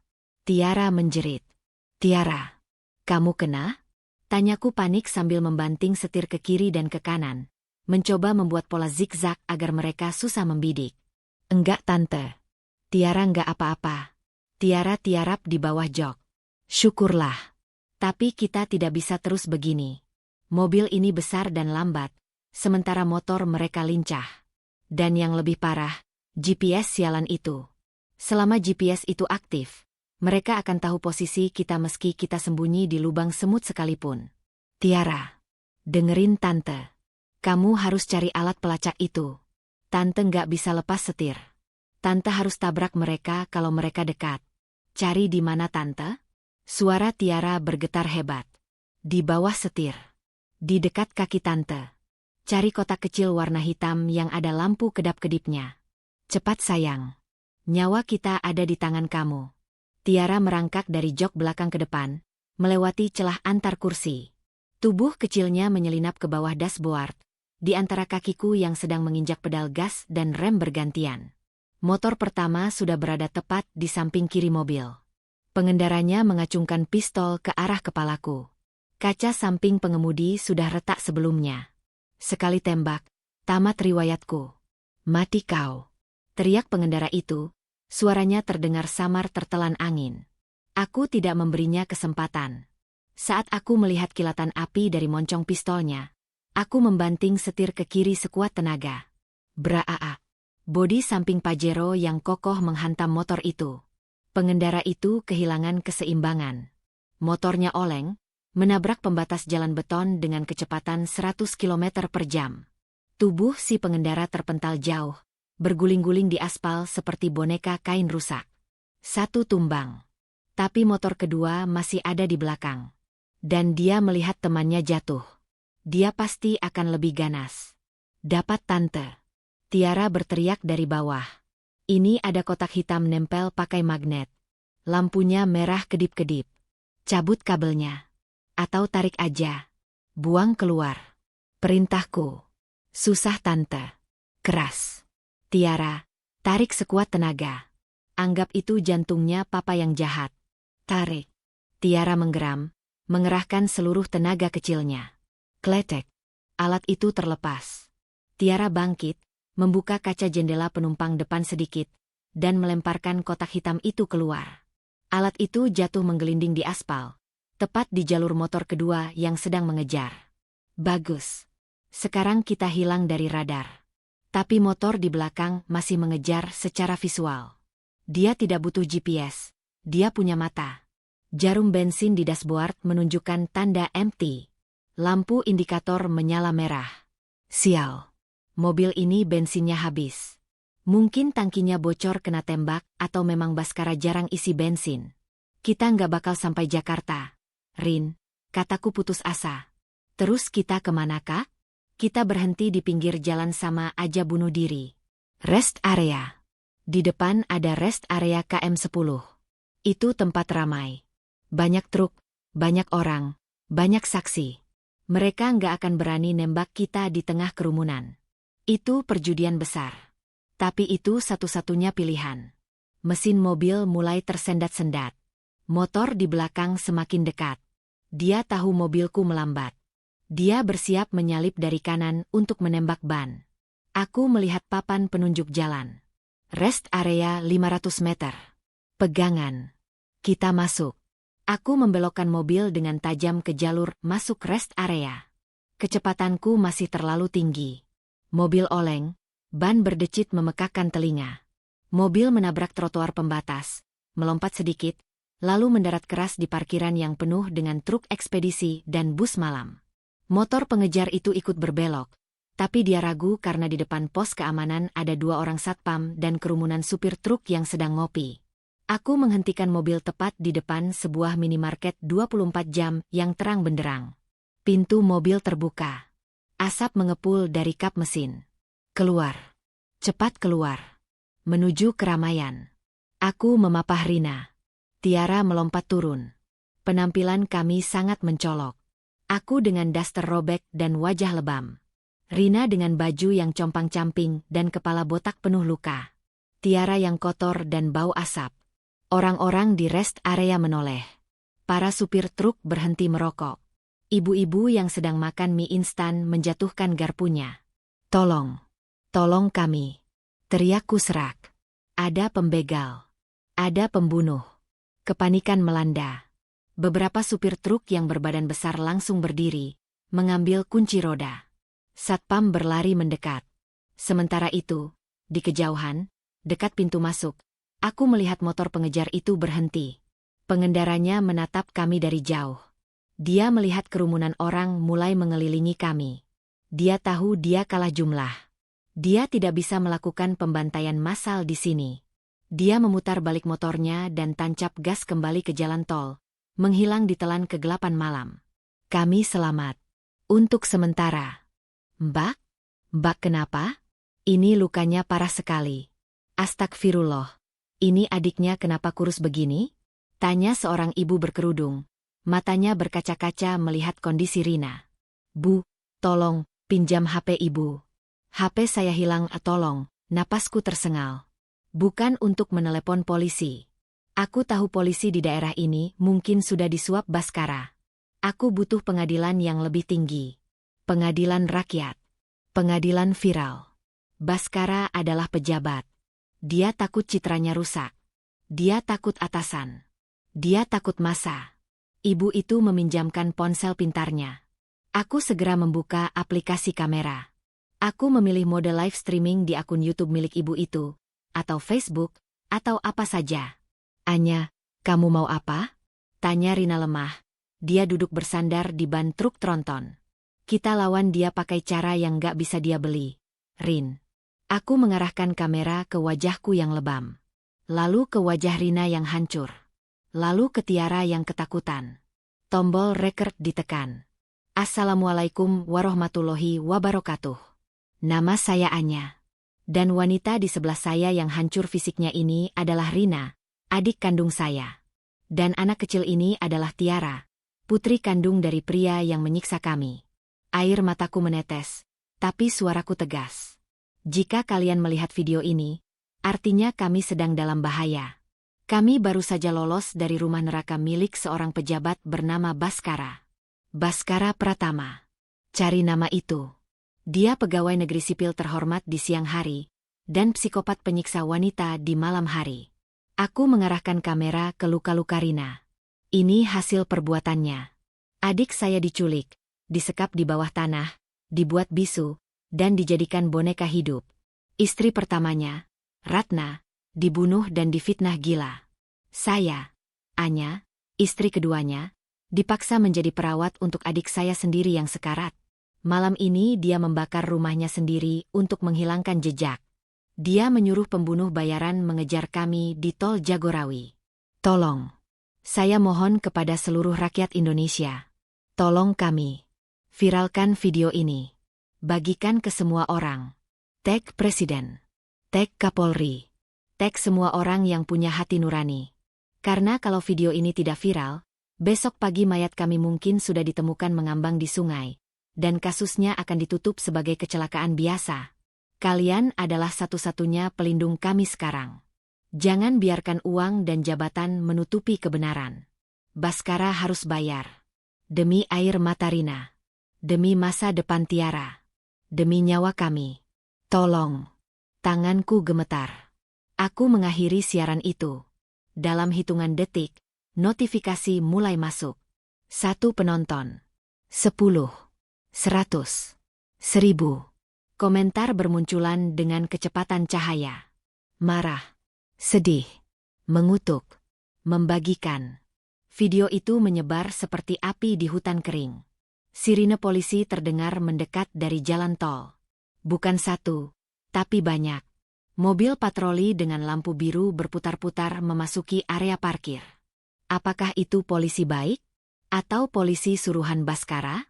Aku melihat Rina yang sudah hampir pingsan. Aku memeluk Tiara. Kak, polisi datang, bisik Rina. Aku berdiri tegak. Di tanganku masih tergenggam ponsel ibu itu yang terus bergetar karena notifikasi. Biarkan mereka datang, Rin. Sekarang seluruh Indonesia sudah menonton. Kalau mereka berani menyentuh kita, satu negara akan bergerak. 3 mobil polisi berhenti di depan kami. Petugas berseragam turun dengan senjata laras panjang. Di belakang mereka, sebuah mobil sedan hitam mewah ikut berhenti.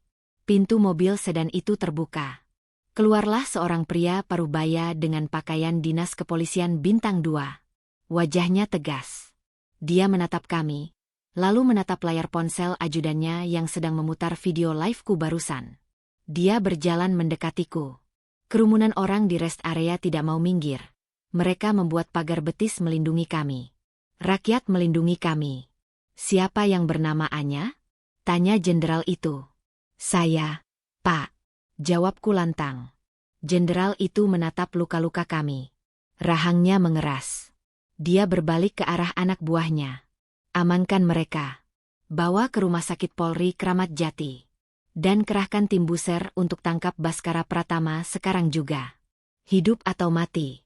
Perintah langsung dari pusat. Video ini sudah sampai ke meja presiden.